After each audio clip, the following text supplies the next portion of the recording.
샬롬, 예수도 알기 원한에 찬양하는 장미경입니다. C.S. 루이스의 책 고통의 문제에 이런 글이 있다고 합니다. 우리는 하나님의 예술 작품이다. 은유가 아니고 사실이다. 지금도 그분은 우리를 빚으시는 중이며 그래서 우리에게 특정한 성품이 형성되기까지는 만족하지 않으신다. 이 또한 내 표현으로 우리를 향한 감당 못할 영광이다. 화가는 아이를 즐겁게 해주려고 대충 그리는 스케치에는 큰 공을 들이지 않을 것이다. 꼭 뜻대로 되지 않아도 그냥 넘어간다. 그러나 일생일대의 그림에는 끝없이 정성을 쏟을 것이다.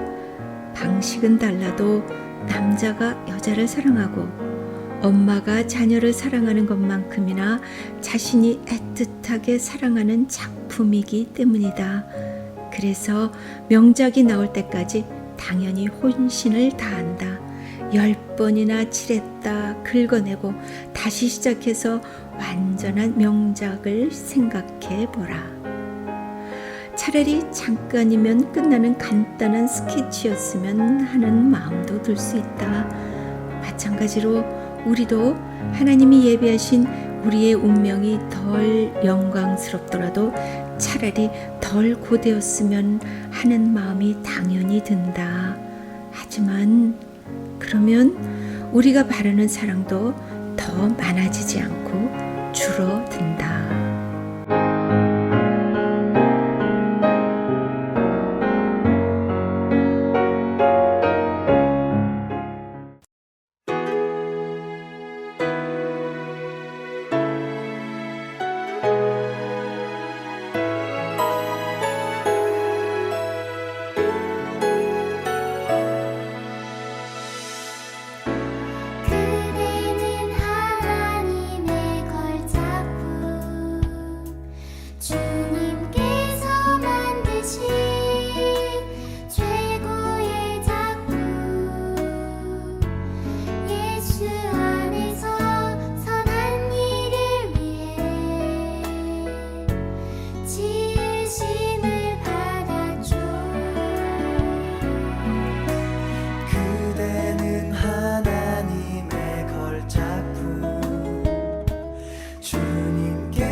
만드신 최고의 작품 예비하셨죠. 주 뜻 안에서 그분의 영광을 위해 세상 그 무엇과도 바꿀 순 없죠. 그대라는 소중한 사랑 세상 그 무엇과도 비교할 순 없죠. 그대라는 소중한 존재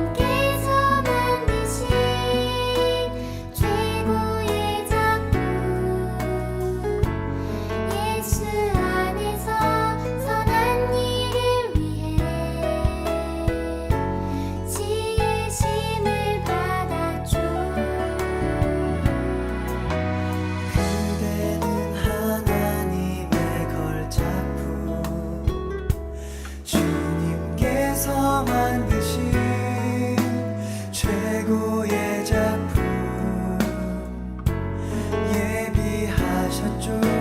주 뜻 안에서 그분의 영광을 위해 세상 그 무엇과도 바꿀 순 없죠. 그대라는 소중한 사랑 세상 그 무엇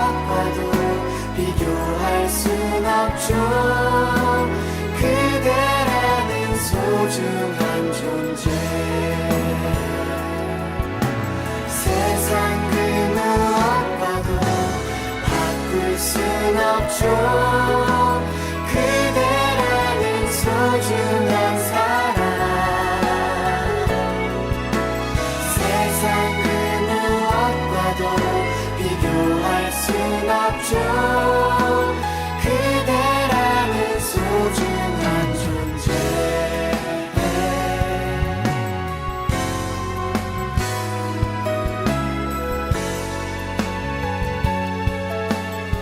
그대라는 소중한 존재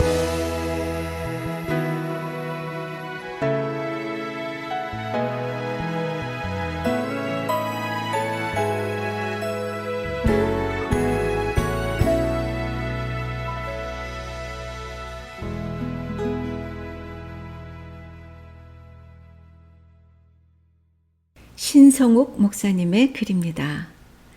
지남철과 흔들리며 피는 꽃이란 시의 내용처럼 나도 글을 쓰는 사람이지만 전문적인 시인들의 시들을 보면 기가 차다는 느낌을 받을 때가 많다. 어쩜 그리도 간결한 몇 줄만의 글로써 의미심장한 내용을 잘도 담아내는지 그저 감탄이 절로 나온다. 무엇보다 그들이 쓴 시 중에서 성경 말씀과 연결되는 내용들이 많아서 놀랄 때가 많다. 오늘은 두 분의 시를 소개해 보고자 한다. 우선 서여 민영규 선생의 지남철이라는 시를 음미해 보자. 지남철. 북극을 가리키는 지남철은 무엇이 두려운지 항상 그 바늘 끝을 떨고 있다. 여윈 바늘 끝이 떨고 있는 한 그 지남철은 자기에게 지니워진 사명을 완수하려는 의사를 잊지 않고 있음이 분명하며 바늘이 가리키는 방향을 믿어도 좋다. 만일 그 바늘 끝이 불안스러워 보이는 전율을 멈추고 어느 한쪽에 고정될 때 우리는 그것을 버려야 한다. 이미 지남철이 아니기 때문이다. 지남철이란 말은 요즘 젊은이에게는 생소한 단어다. 이것은 자석이란 말인데 나침반의 바늘을 의미한다. 어릴 때 나침반을 많이 갖고 놀았다. 당신은 스마트폰도 게임도 TV도 없던 시절이기에 나침반을 가지고 다니면서 쇠붙이가 있으면 죄다 붙이는 재미로 살았다. 나침반 자석의 N극은 항상 북쪽을 가리킨다.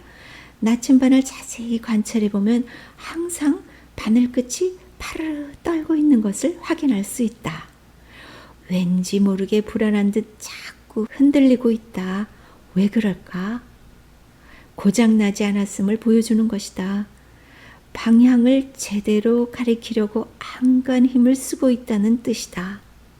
자기 소명이 그거니까 거기에 충실하려고 애쓰고 있단 말이다. 만일 바늘 끝이 떨지 않고 가만히 있으면 나침반으로서의 가치가 없어진다. 고장난 죽은 나침반이니까 말이다. 지금은 내비게이션 하나만 있으면 쉽게 길을 찾을 수 있다. 하지만 과거엔 사막 한복판이나 깊은 숲속을 가게 될 때 반드시 지도를 소지해야 한다. 물론 지도만으로는 길을 찾을 수 없다. 나침반이 있어야 한다. 나침반이 없다면 방향을 잡을 수 없으므로 지도와 나침반 둘을 꼭 함께 가지고 가야 한다. 위에서도 언급했지만 나침반의 바늘은 늘 미세하게 움직인다. 그 바늘이 움직이지 않는다면 나침반은 고장이 난 것이다. 이슬람 속담에 나침반 바늘이 흔들리는 한 방향을 틀리는 일은 없다란 말이 있다. 사람도 마찬가지로 수없이 흔들리면서 자신이 가야 할 올바른 방향을 지향하며 산다. 살다 보면 수없는 유혹과 고난이 우리를 흔들 때가 많다. 사람이면 누구나가 다 흔들리기 마련이다.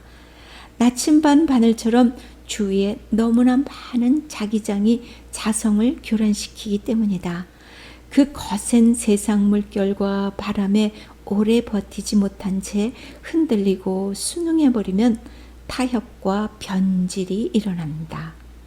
그때 인생의 위기가 찾아온다. 자신이 가야 할 방향과 소명을 잊고 고장났기 때문이다. 하지만 어떤 이는 정신을 바짝 차리고 모진 비바람과 거센 풍랑 가운데 흔들리면서도 자신이 위치해야 할 방향을 고수하기 위해 안간 힘을 쓰는 이가 있다. 이런 사람이 살아있는 사람이다. 나침반의 바늘끝이 떨리거나 흔들리지 않는 사람들은 무덤에서나 찾을 수 있다.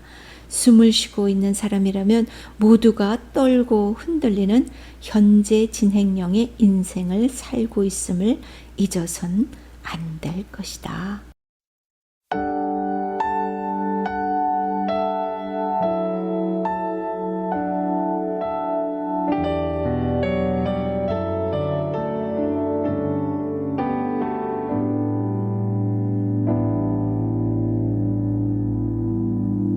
나의 믿음 약할 때 주가 붙드네. 마귀 나를 꾀일 때 주가 붙드네. 나를 붙드네.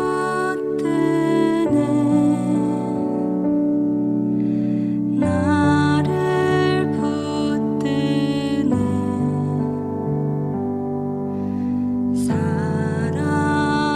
사랑하는 나의 주 나를 붙드네. 우리 구주 아니면 서지 못하네.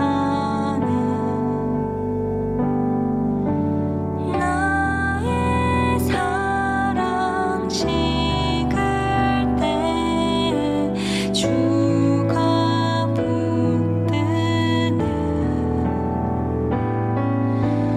나를 붙드네. 나를 붙드네.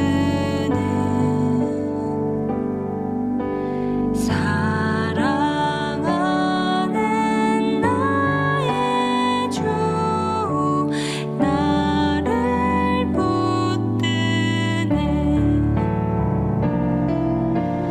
나의 영혼 약할 때 주가 붙드네. 피를 흘려 샀으니 주가 붙드네. 나를 붙드네. 나를 붙드네.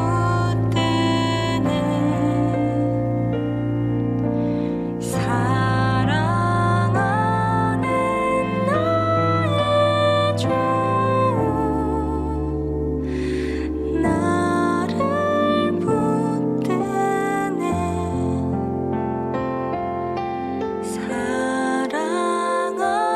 사랑하는 나의 주 나를 붙드네.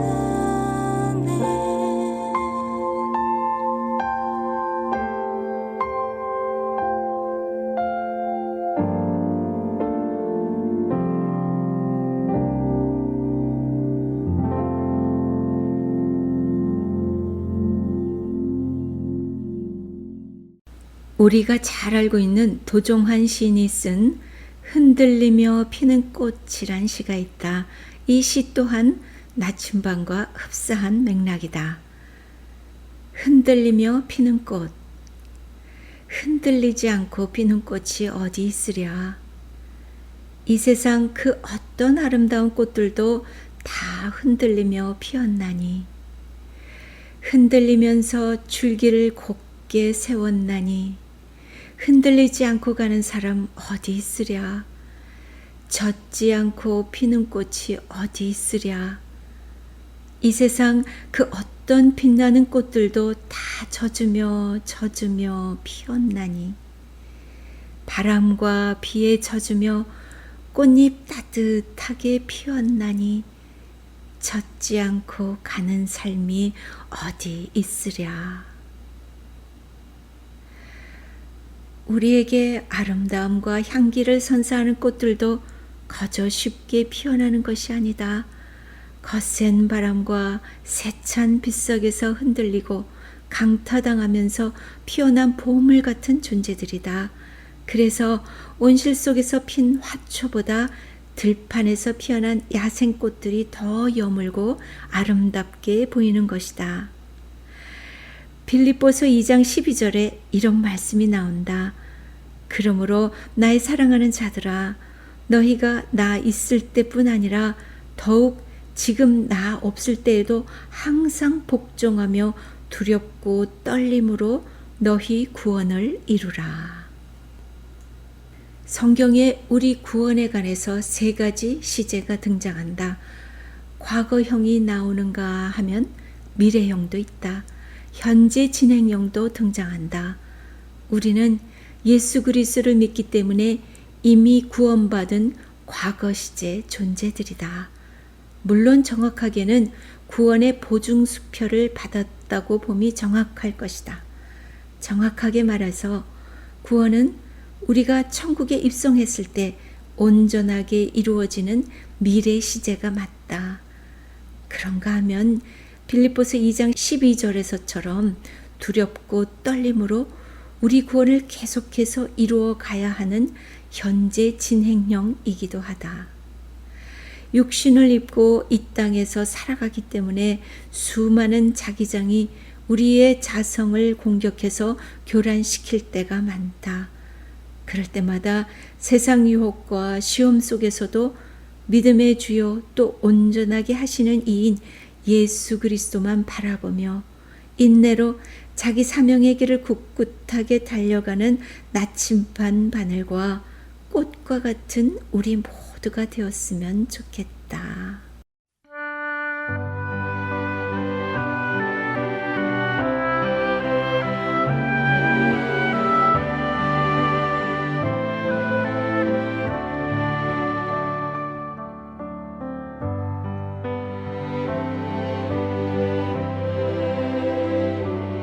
내 인생 여정 끝내요 강 건너 언덕 이를 때 하늘 문 향해 말하리 예수 인도하셨네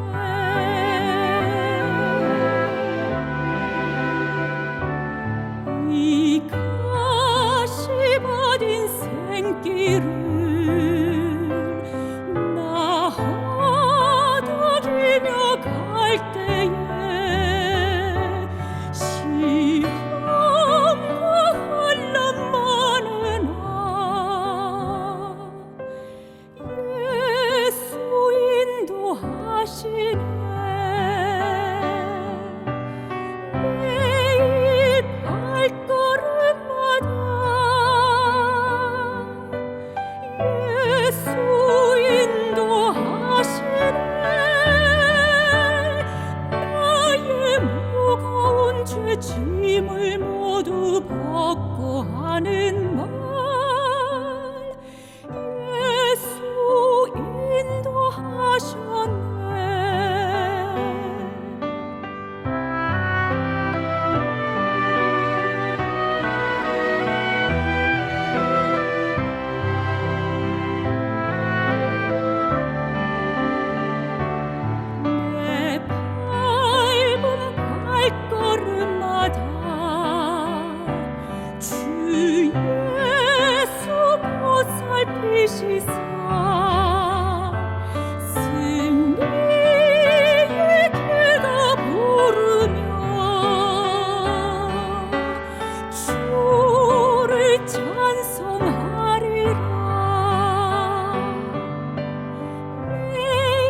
말 예수 인도하셨네.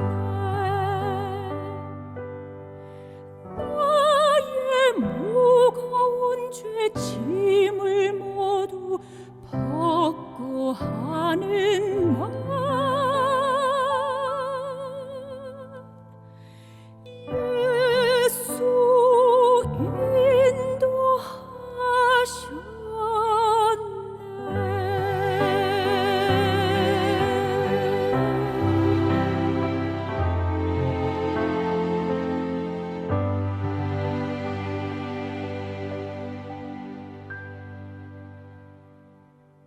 서영광 목사님의 글입니다. 끝까지 인내해라.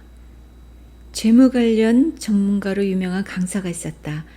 재무 분야는 지원하는 엘리트도 많고 업무량이 많아서 평균 10년 근속도 쉽지 않은 직종이다. 그런데 이 강사는 무려 30년 동안 최고로 인정받으며 대기업에서 자문을 해주고 있었다. 보기 드문 실력파 강사였다. 한 회사원이 강의가 끝나고 따로 찾아가서 롱런하는 비결을 물었다. 그때는 그는 이렇게 대답했다. 저의 첫 직장은 그렇게 좋은 곳이 아니었습니다. 하루에 16시간씩 일할 때도 많았습니다.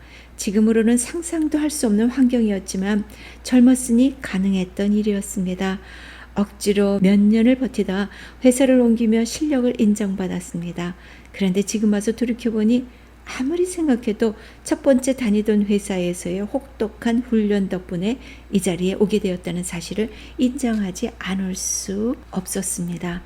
혹독한 훈련의 시간을 버텨냈던 것이 지금의 제가 될 수 있었던 비결인 것 같습니다. 우리는 여기에서 인내와 끈기의 중요성을 배우게 된다.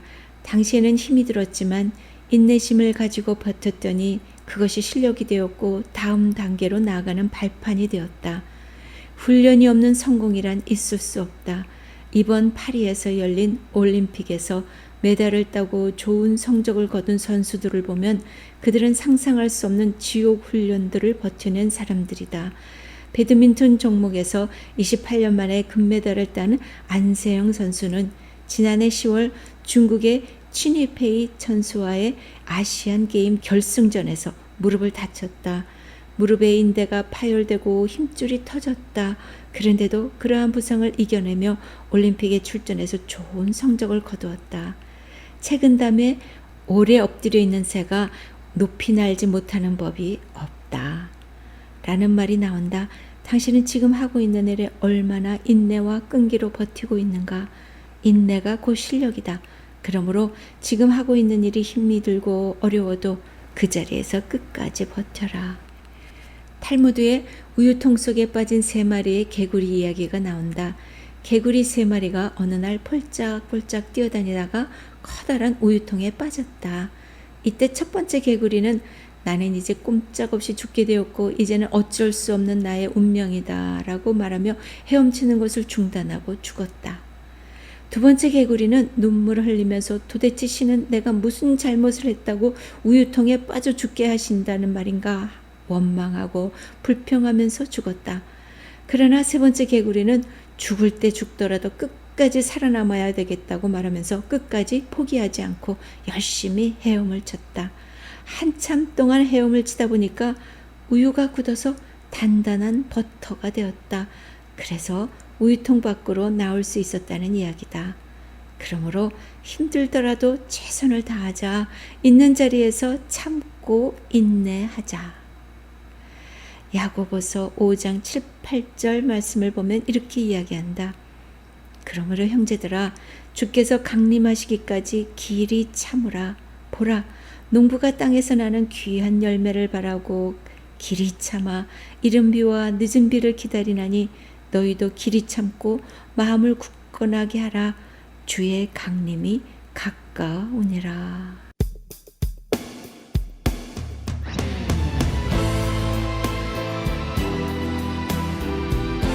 예수도 알기 원하는 제작 진행의 찬양하는 장미경이었습니다. 다음 주에 만나요. 샬롬.